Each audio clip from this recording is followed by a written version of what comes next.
Welcome to the intersection of technology, cybersecurity, and society. Welcome to ITSPmagazine. Knowledge is power, now more than ever.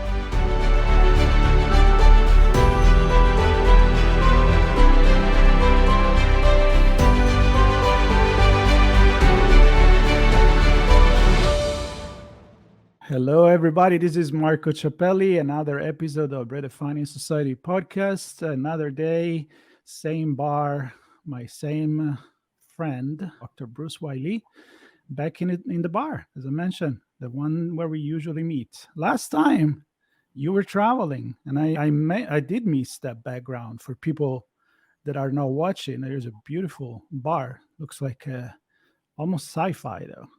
Yeah, I'm back in the bar. There's no other customers here, so I'm getting a little suspicious that maybe we should check the drinks to make sure that they're okay. But yeah, no other customers. But thanks again for joining me or connecting with me in this bar. Actually, you should share the background with me, so next time we're both pretending to really be in the same bar. Well, pretending? Well, no, we are. We're actually in a bar. What are you talking about? Virtual bar is a real bar. The line between reality and virtuality, it is not there anymore. And of course, we can talk about this, but just to give a little introduction to this conversation, this is part of the series, which I think is episode 5, something like that, of a carbon, a silicon, and a cell walk into a bar. And I guess they strike a conversation about humanity, technology, and healthcare. Mm-hmm. And that's why we are in the bar. Where have you been going before coming in the bar? I know you have been going into many other virtual places called podcast. Busy day. Yeah. Today is actually a podcast and talk heavy day. I'm giving a talk with a NIH initiative on COVID-19 modeling. I gave a podcast earlier today on public health, different types of public health matters and technology related to public health. So yeah, it's a busy podcast and talk day. Sounds like my day. So good. Well, I made a joke at the beginning before we started actually recording off the record, but I'm going to bring it back. And I said that I started doing podcasting about 3 years ago, and I really love it. I do someday 4 or 5 podcasts, and it comes easy to me. Sometimes I have no idea what we're going to talk about, like right now, but I feel like it's just sitting on the table and having a coffee and having a conversation. I put that in my mind, and I wonder, that's a good job I wanted to have maybe 20 years ago. So I wonder, why didn't I start it? And you said to me, sometimes there's people that find their vocation a lot earlier, and some other need to experience different lives. I think at least 3 different lives that I lived so far. Yeah, well, Marco, you're certainly very good at being a podcast host, because I think you know a lot. First of all, you know a lot like that, so your bank of knowledge is immense, so you can have a conversation on about almost anything. But you're also very good at putting people at ease and maintaining conversation and really kind of generating insights, right? You ask great questions and those things like that. And plus you joined me in this bar. So I think you're I'm perfect. Great at being a host. But I'm like ChatGPT. I'm perfect. There we go. Yes, maybe too perfect. So, but it's interesting, yeah, because I think we were talking about how, I think with both of us, it took a while for us to figure out what we liked and what we didn't like, career-wise, et cetera. Because, a big part of it is trying on different outfits, trying on different things, which is relevant to the Halloween decor that's behind you, right? So you have to put on these different costumes. And I remember when I was in medical school, I was amazed because some of my classmates were so clear in terms of what they wanted and what their passions were. Like I remember one person saying that she wanted to be a neurosurgeon since 5 years old. And I was thinking, what was I doing at 5? Probably like smearing food on my face and something like that. And I remember something about like hanging out like in a fort or something like that we built. But I had no concept. But this person said she was sort of like this dissecting animals, I guess, at age 5. I don't know why anyone would allow a 5-year-old to do that, but she was doing that. So I was quite amazed at how there are some people who either are convinced that they really like something early on, or hit their passions quite early.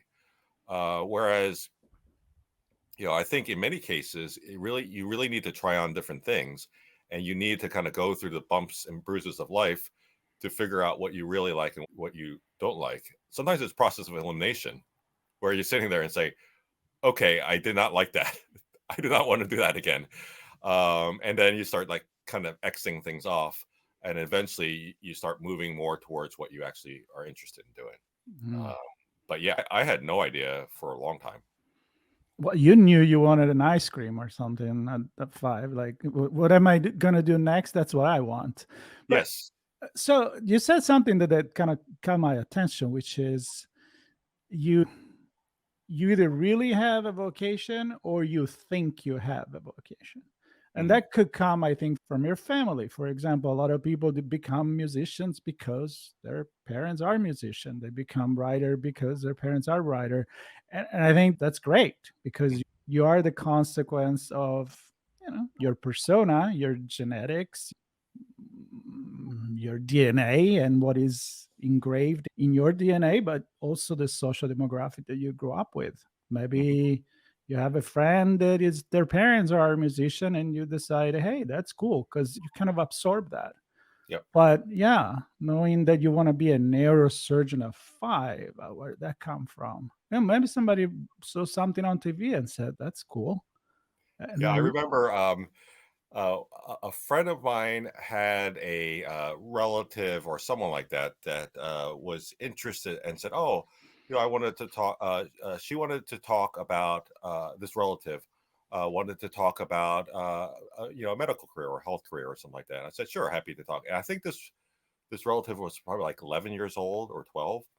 And I said, sure, happy. So I figured the conversation would be like, oh, what's healthcare like? Or, what's it mean to be a doctor and those things like that.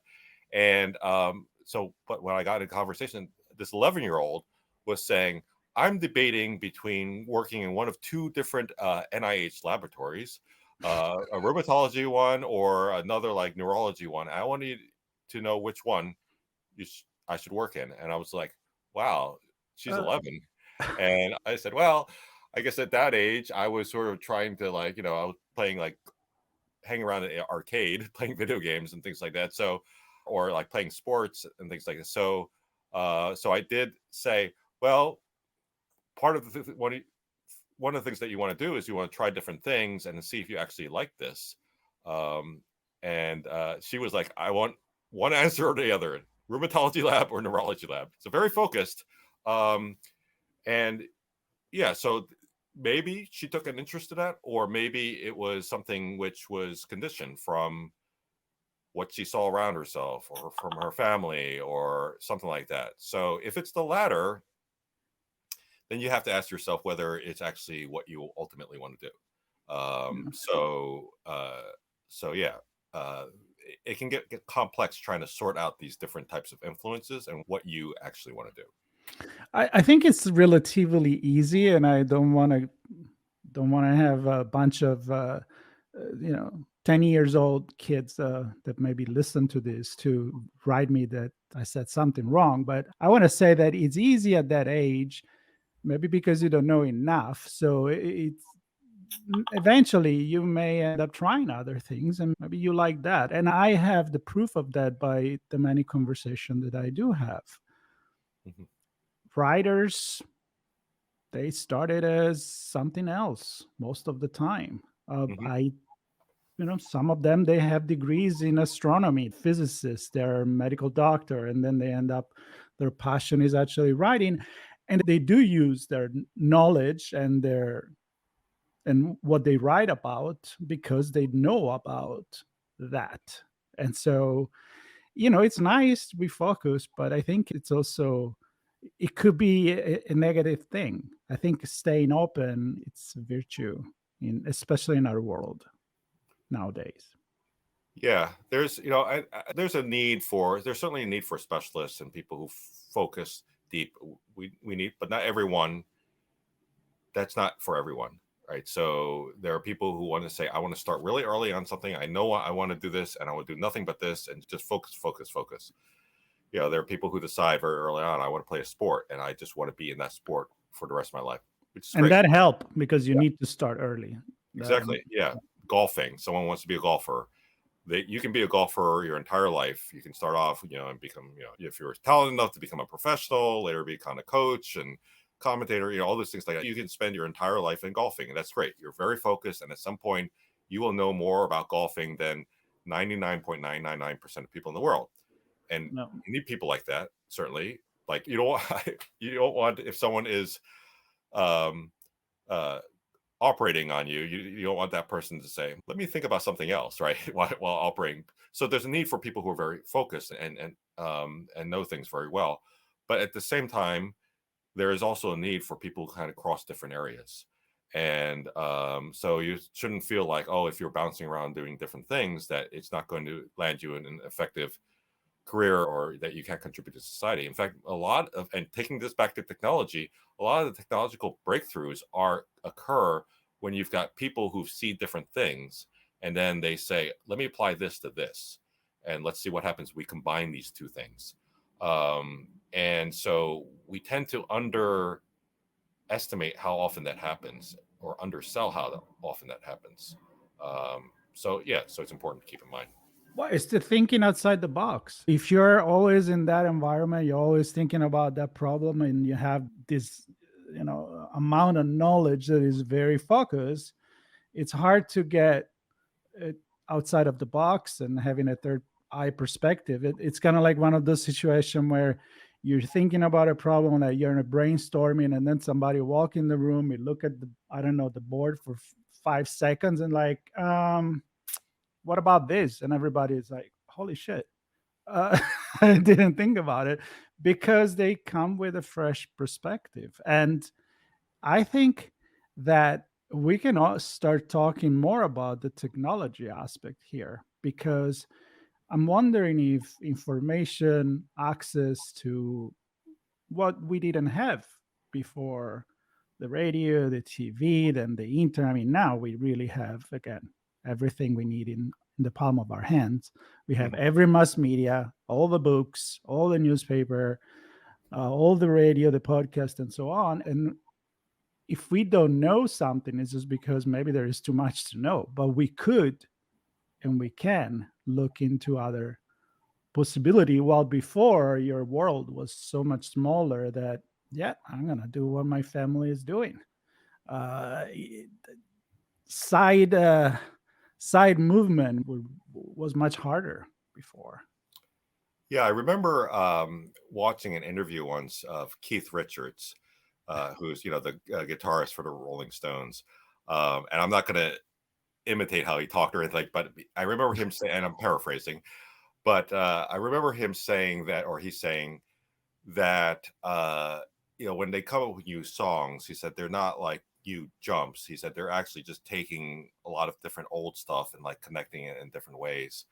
And he was pointing out how like the chord progressions were similar to a lot of the blues stuff before. So we have this tendency, it's a bit of a myth to think that these big breakthroughs, technology breakthroughs, occurs when someone goes in like in their shower and they're like, aha.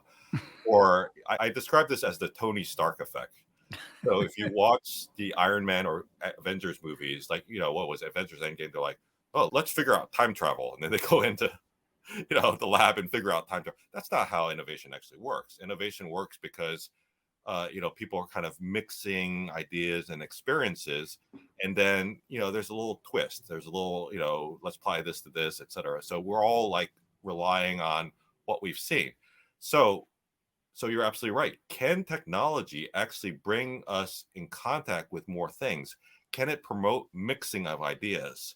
And which is actually the opposite of like our society has been moving more and more towards super specialization, over the past bunch of decades, right? Because the thinking is like, oh, there's so much knowledge to know in one thing, so that you have to spend all your time in that thing. So I still remember there was someone who was an ophthalmologist and say, well, I only deal with one part of the eye. He don't want he said, I don't like the other parts of the eye. I just want to deal with this one part of the eye. So yeah, I think there is a need to balance things off so we can have more cross fertilization and get some of those real interesting ideas that come from mixing amongst things. So technology can facilitate it, but you also have to encourage people who are interested in doing that to move forward. Yeah, absolutely. And I think that from different perspective, it comes a better world too, a better society. Because again, if you just see in front of your eyes and you don't see everything that happened around you, you think the world is in a certain way, but actually it's not. Yeah, technology can help or hurt. So, as we always say, technology is neither good nor bad, right? It's what technology can actually do. We know that technology has helped humankind incredibly. Technology has also hurt because, you can develop very destructive things from technology as well. So the key is whenever it merges, we have to ask ourselves, how does it actually fit into society? How does it actually advance individuals and, population needs? And, you mentioned sort of diversity and equity, inclusion, all those things like that, which are important, because if you really want to harness the potential of people and come up with the best ideas and advance society, you really need to lean on many people of different perspectives and backgrounds, and so that people can really work together to advance society. There are so many studies that show like species that have more biological diversity, for instance, tend to become more dominant or grow. But we have to keep in mind that, so we have to ask ourselves, how can technology help and how can it hurt? So yeah, it can certainly help by connecting people. It can certainly help by helping people do more, like they can share information, they can work with, now you can work with people around, halfway around the world. Like it's no big deal. It used to be that if you want to work with someone in another country, you have to, jump on a plane and, whatever. So, and then it can help people like, understand each other a whole lot better. On the flip side, it can hurt if technology is pushing things one direction.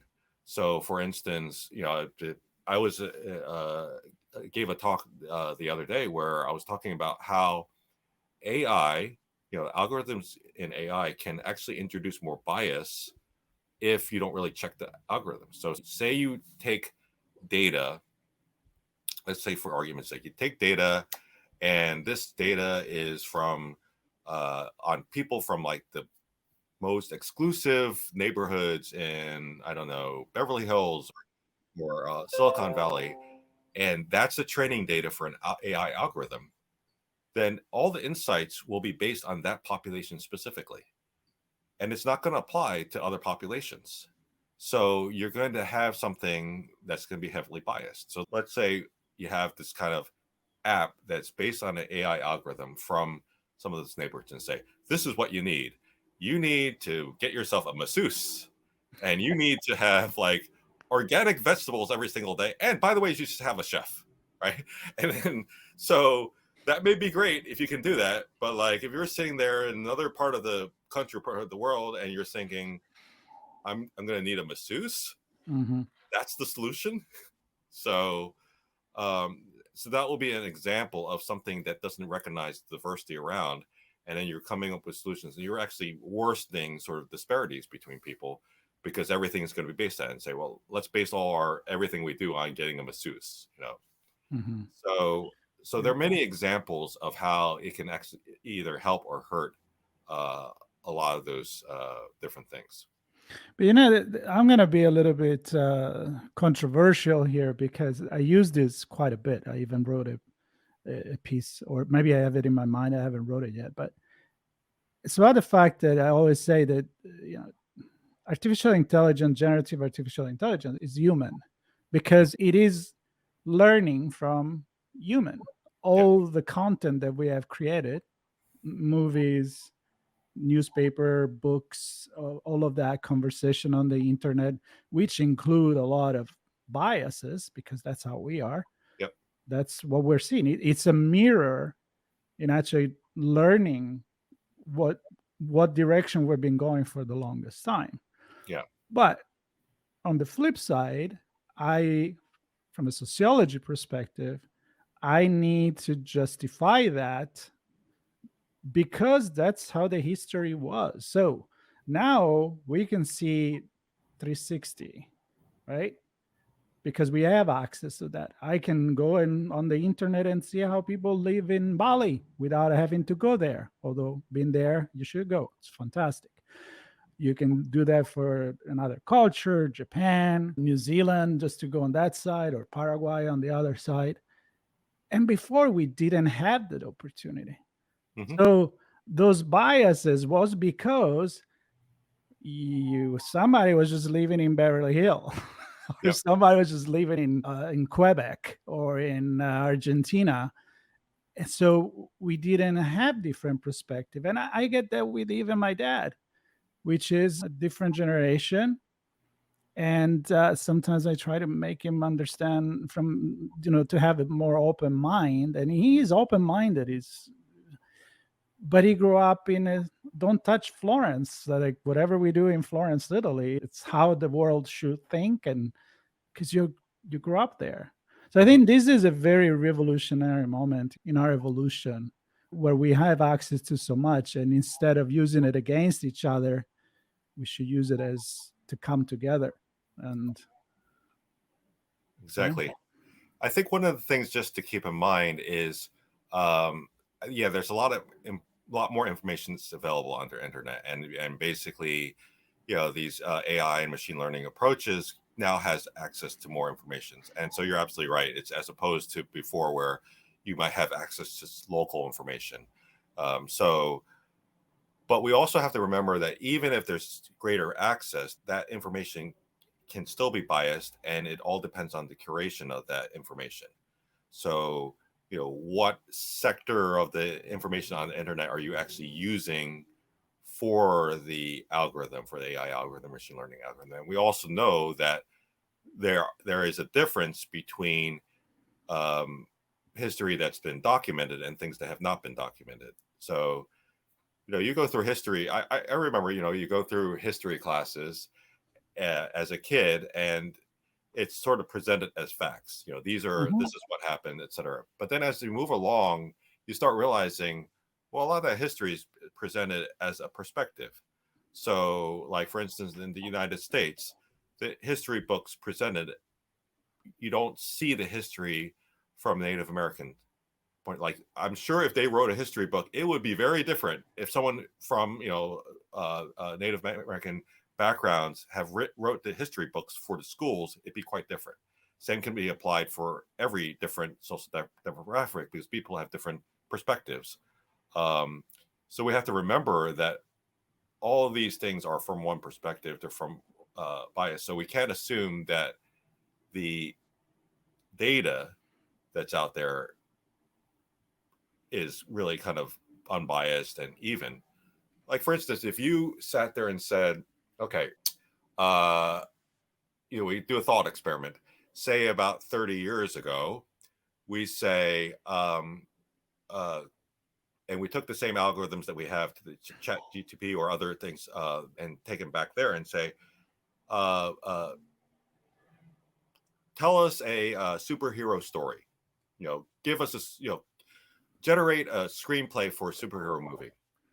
Well, back then, the superhero movies were less diverse, right? Okay, so you maybe, I guess you had like Wonder Woman, Supergirl as some of those like one-off TV shows or movies there. So, but like it predominantly a certain type of person. Now it's changed a little bit. Like you have a little more diversity in the superhero movies. Still, we have a ways to go. So you can see the difference in terms of what it would return, right? And that has nothing to do with quote fact or reality. Like a superhero can look like anyone or anything. Like, but it's based on that information out there that said this is what a superhero looks like because these are the movies that we had at the time. So. I love it.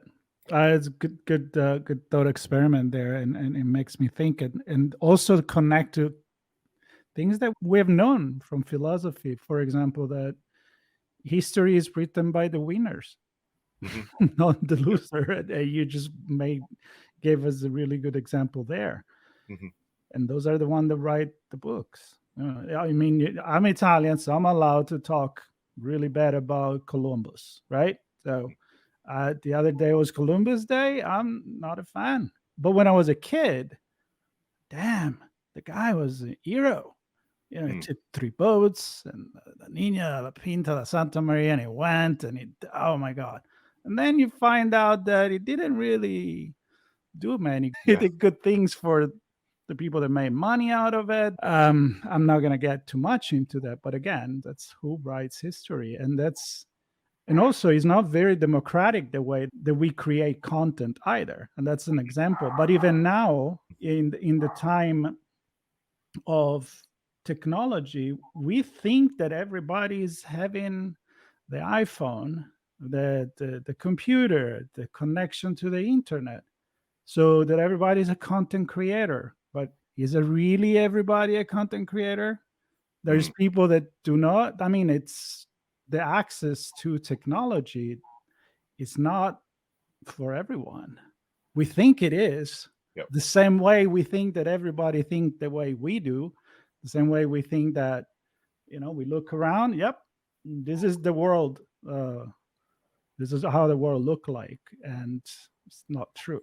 So we still have a long way to go. Yeah, and even if you have access to the internet, and I should say if, because there are still a significant number of people who don't have access to the internet. Yeah.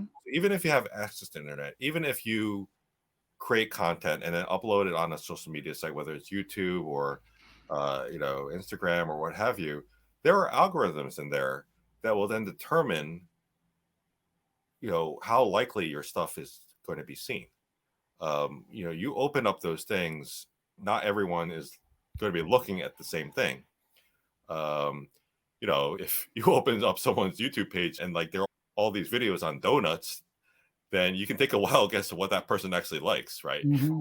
So, but that's based on the algorithm. Yep. And so these algorithms many times are not, transparent. So you don't know what is actually fueling them because they then determine who sees what.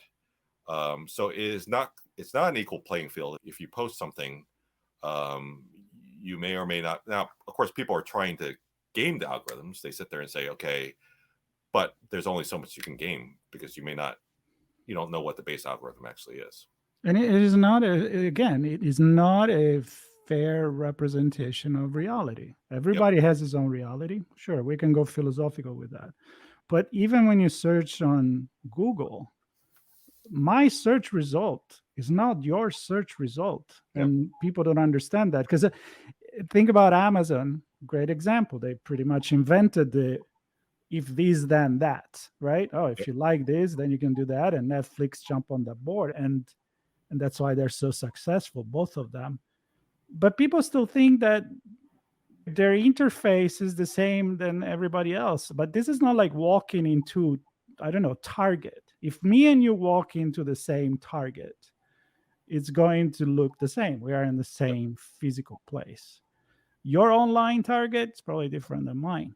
But here's another one. Your Target where you live, in what part of the world or any other multinational company, is different from the Target where I live because they know what people in that social demographic area like. So we're very much manipulated. Oh, absolutely. I like to tell this story that I was writing an article for Forbes about, people were wondering whether COVID-19 could be transmitted via farts. Right. So I was, I looked up farts on, Google. And then also around that time, I happened to be watching some animal videos or cat videos and things like that. So you open up YouTube. What do I get? I get lots of videos on animals farting. So basically, it took and combined the two. And for a little while, I was being presented with a lot of things about animals farting. I would not recommend a lot of these videos, but yeah. So they basically are using some algorithms to figure out what you want, and so then you're absolutely right. You're going to have a different tailored experience compared to someone else. Yeah, and it's far away from being perfect because the access to who you are, it's very limited, thankfully. I mean, and that's another conversation about privacy that we can have. I had a few of these. Actually, I had a conversation with my friends, Chris Pearson from Black Cloak, and we were analyzing. I don't know if you've seen it, but Mozilla organization did a report on cars and everything that a car knows about you. And they collect so much data. And this is 25 of the top car manufacturers in the world. They analyze everything about the car, which is their justification. And it's true. How many miles are you doing? Is your bumpers okay? Is your lights working? And one thing and another, how can we improve the car and your own experience? But then it comes down to they know where you're going. It comes down that they look at you through your own telephone that you put in there, call it telephone, the smartphone that you put in there. And they even collect information about your sexual orientation, your taste. There are cars with cameras in it, so they can help you if you fall asleep while you're driving, but they also can see many other things.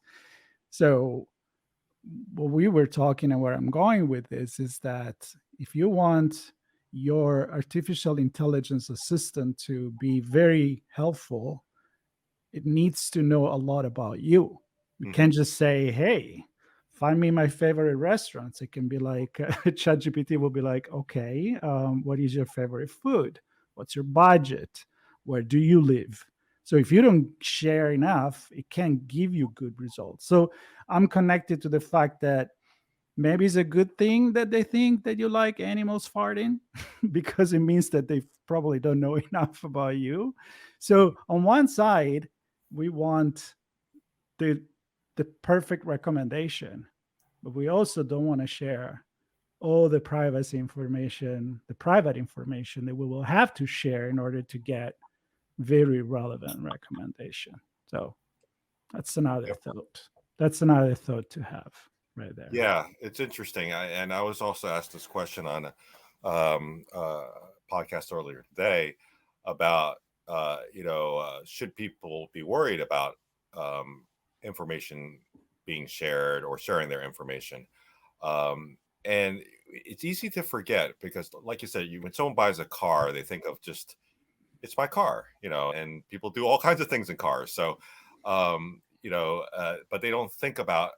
So if you were asked someone and said, would you go to a street corner, or would you at work, or would you walk into a mall and start shouting, saying, everyone, I want to let you know everything about my body, everything that I do. Please listen, and you basically just spill, and here are some secrets about me. Like most people would say, no, I don't want to do that. But we have to remember that, with some of these things, depending on what the agreement is, that information freely flows, and you are actually transmitting this information to many other people. So it's this balance between, you want this convenience in life, you want someone, this device to know everything about you so that they can tailor things to you, but at the same time, how much are you talking? Like, what are you actually saying? Yep. So I guess the warning here is, be careful what you tell your car, or your phone. Yeah.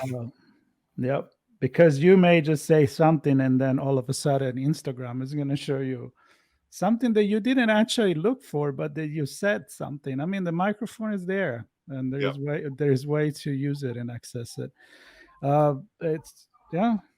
I think, though, every time we have this kind of conversation, it comes down to education. You're not going to be able to stop it, right? We're not going to be able to stop it because we're going to use it. We're going to use it. We need it.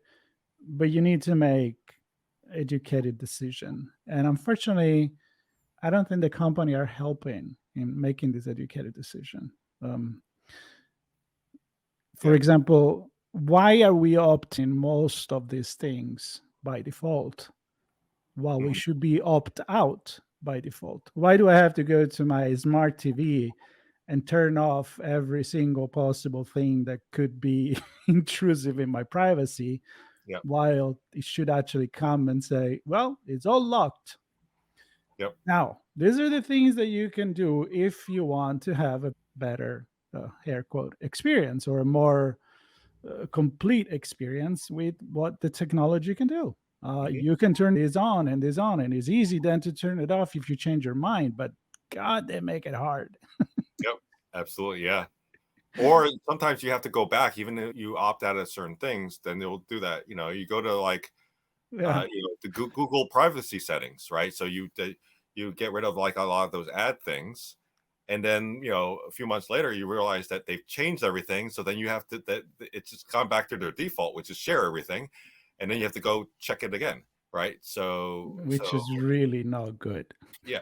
That's really not good. Yeah. Well, so I guess we jumped from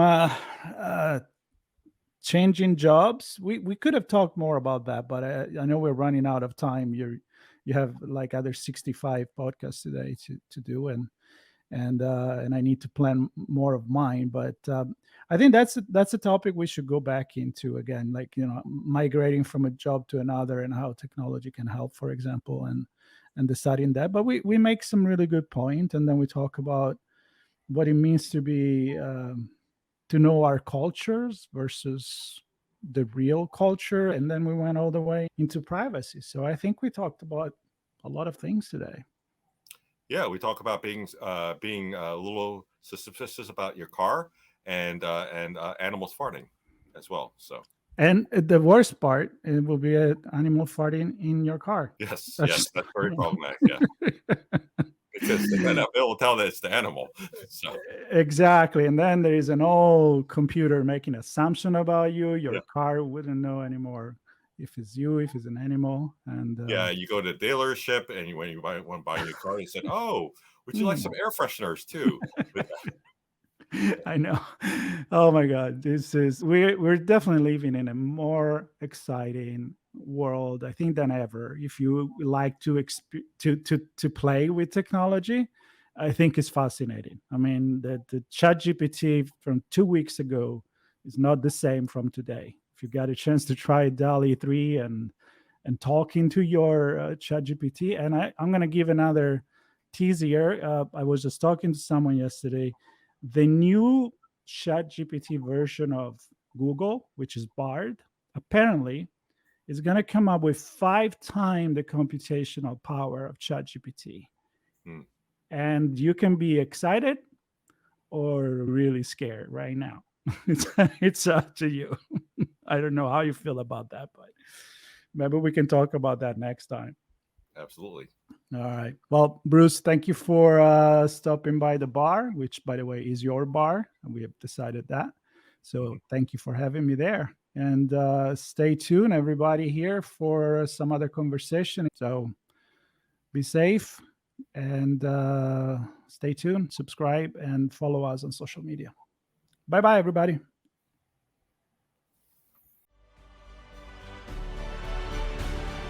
We hope you enjoyed this conversation. If you learned something new and this story made you think, then share ITSPmagazine with your friends, family, and colleagues. If you represent a company and wish to associate your brand with our conversations, sponsor one or more of our columns. We hope you will come back for more stories and follow us on our journey. You can always find us at the intersection of technology, cybersecurity, and society.